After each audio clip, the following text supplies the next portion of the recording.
In today's video, I'm going to teach you how to access the advanced BIOS settings on an HP computer step by step.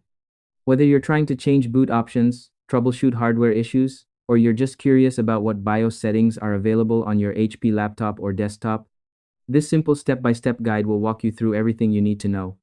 First, restart your HP computer. As soon as the system begins to power on, start pressing the ESC key repeatedly on your keyboard.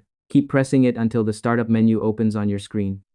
Next, once you see the startup menu, power off or restart your computer again. This time, as the computer starts up, press the F9 key on your keyboard. You'll see several boot-related options appear, which help you control how your system starts and which devices it checks first. Once you're inside the BIOS menu, press the F10 key to enter the BIOS setup fully. After that, look carefully at the tabs at the top of the screen to see if the Advanced tab is available. If it appears, you can review the advanced settings without any interruptions. And that's all there is to it. By following these simple steps, you'll be able to access the BIOS on your HP computer and check whether advanced settings are available easily and efficiently. Thanks for watching, and I hope you found this tutorial helpful.